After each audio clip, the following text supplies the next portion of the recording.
If I were to tell you that there was a game where you play as Buzz Lightyear during the timeline of Toy Story 2, what would you have in mind? A linear game blasting lasers and beating up bad guys? It sounds fun, right? Well, that game exists. Sort of. This is Toy Story 2 for the PlayStation 1, and it's kinda shite.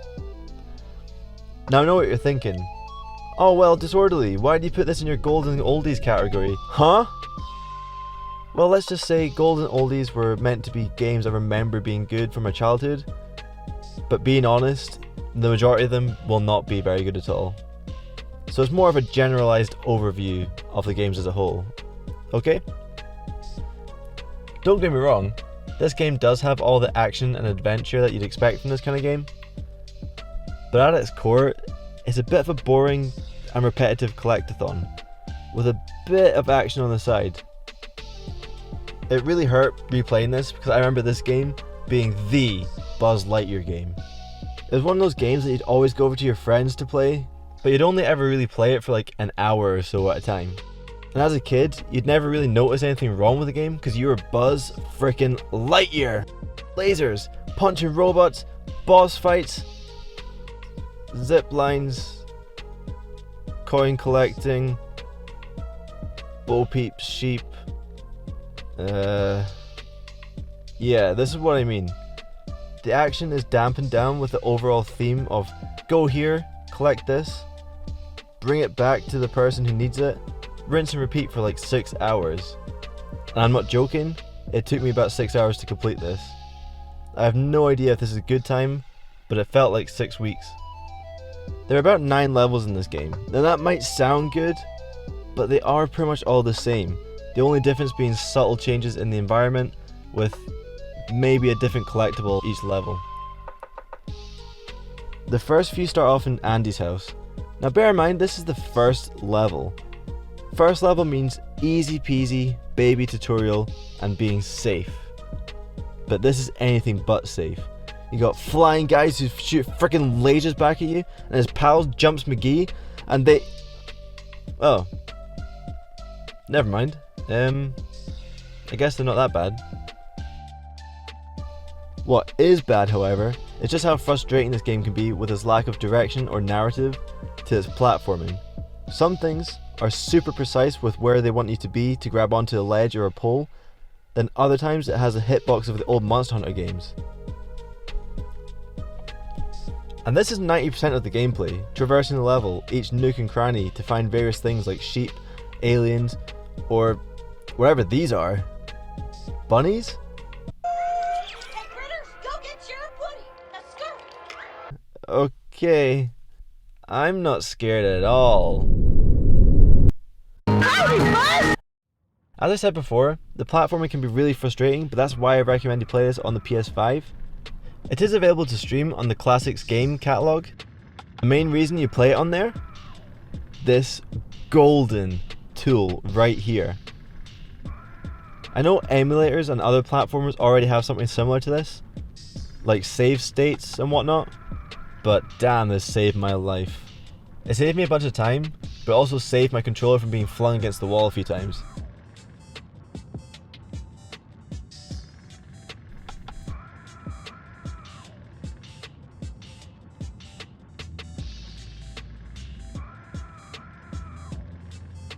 There's a couple of interesting parts like this bit here where you actually go first person. And whoa, hello there. Nice little touch there from the movie. But it's also a bit unnerving. Anyway, you go first person to shoot off the locks of this cot to get out. And it's a shame this kind of mechanism didn't become a regular feature. Let's be honest, this is cool. Just kind of feels like a missed opportunity to use this in the actual level design, and they just didn't. Like most games at that time, there's a path you're supposed to follow with coins laid out in front of you to lead the way so you know you're actually on the right track. However, it doesn't quite give you any indication of what to do or what is actually ahead. And after climbing up a cord that would give Snake Eater a run for its money, you're in an attic space with, again, that sort of go this way kind of vibe to it. It's fairly easy, and I'm a simple man. I see the shiny and I want the shiny. Plus, it's the first level, so what could really do me any harm here?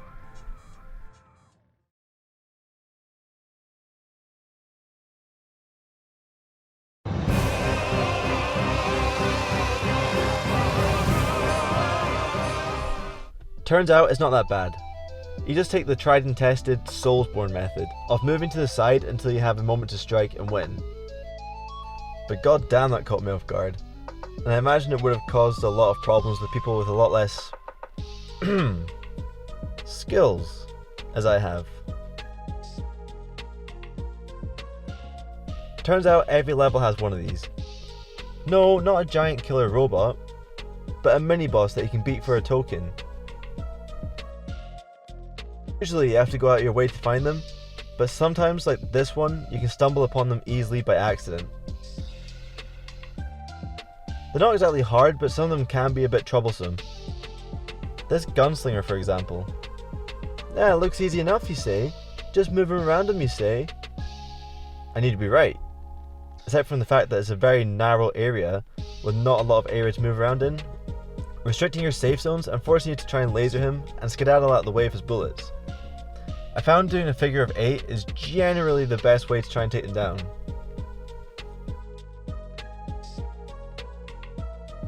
As I mentioned before, defeating each and every one of these will give you a Pizza Planet token. These are your main goal, and you need to collect a certain amount before you can progress. Not that I knew that until much later on.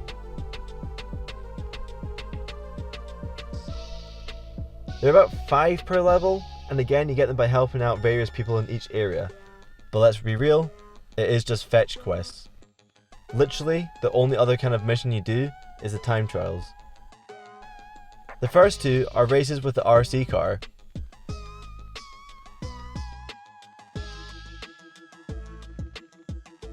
And the rest are again just collecting the things, but this time you have a time limit on them.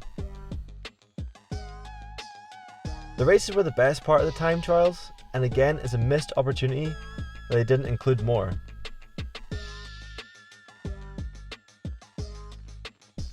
As you would have seen, there are plenty of coins around. The majority of these you'll get from exploring each area, but you do get some from beating up bad guys too. And to stop you from farming them, you only get 1 per enemy, even when they respawn. Sometimes you'll have to find Mr. Potato Head's missing pieces and return it to him. He'll either reward you with a gadget or a tool, which helps further explore each level. But this leads me into another problem. Backtracking. There is a lot of backtracking in this game. Part of it is my own fault. Part of it is the game just not letting you progress until you go back. You don't really get a whole lot of information about, well, anything. You just kind of get told to collect these Pizza Planet tokens. Pizza Planet tokens. Pizza Planet tokens. Pizza Planet tokens. Pizza Planet tokens. But you don't really get told what for. And I'll hold my hands up and say, it's just me being a big dumb idiot. But I didn't quite realise that you actually had to collect a certain amount of tokens to unlock the future levels. So when I played this toward the end, when it was dragging on and I was so done with it, I could not be bothered collecting all the little tokens. So I did what I thought the game wanted me to do, which is find the mini boss, defeat them, take their token, and progress to the next level. The bare minimum. Thinking I would speedrun the entire game.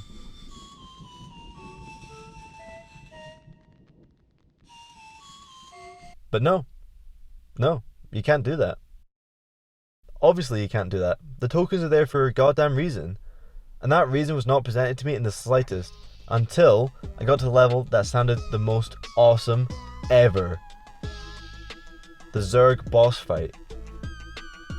Again, total honesty, if it had been any other level, I would have simply turned off the PS5 and come back to it another day. But seeing this level right here, with this name, it gave me that second wind that I needed to carry on. I needed to go on. So I went back on track, backtracking over every precious level, collecting every goddamn coin, every sheep, critter, army man, space alien, whatever else, to get every token I needed to progress. And the feeling of unlocking that next level was glorious. I guess you could say it filled me with a sense of pride and accomplishment. Wait, what? So yeah, after all the backtracking and collecting board, I was finally able to do what I always wanted to, and clap those Zerg cheeks in that elevator shaft. Except, I was the one getting my cheeks clapped. Thankfully, the rewind button came in clutch, and I know some nerds out there are going to be like, dude, you should play it authentically, blah blah blah. I don't care, okay? I love this feature. This boss fight plays out pretty much the exact same as the other ones, except you can't shoot Zerg, you have to physically get close enough to him to give him a good old schmack. While trying to dodge his attacks. Thankfully, you can hit his balls away if you hit him just right. And after a while of hitting him harder than my parents hit me, you finally defeat him and move on. Although I complain about the platform quite a lot, on top of other things, I do actually really enjoy the level in the airport with the moving luggage. Being able to go all the way to the top for the mini boss fight, the Prospector. There's just something so wrong, yet so right about beating up this dummy, thick, old man. And they make you do it twice. Because the last boss fight is again the Prospector, but this time he's brought two friends with him. In your efforts to rescue what are supposed to be Woody and Jesse. But you know, I'm good. I think I'm just gonna go. I'll see you when you get back. This fight is actually easier than all the other ones. You just kind of get in between them all and do the spinny attack until they all fall over. I don't know who decided to include this tilting camera effect, but I hate it. And I hate you. After beating up the three questionable individuals, you have officially beaten the game.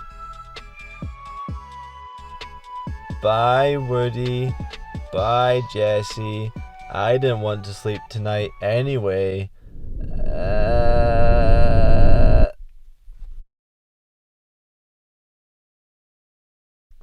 To wrap this video up, my thoughts are, if you want to play this game, feel free, especially if you have it on the Classics catalog or something similar. Personally, I wouldn't necessarily recommend you play it, but if you're a hardcore Toy Story fan, or you're just looking for a classic game to play, then yeah, go for it. It's fun enough, just don't expect too much from it. And that's it. Did you play this game before? Or would you try it out after watching this video? Are there any games that you played when you were younger that you revisited later on, only to find out that it wasn't as good as you remember? Let me know in the comment section below. With all that said, be safe, take care, and I'll see you in the next one. Maybe.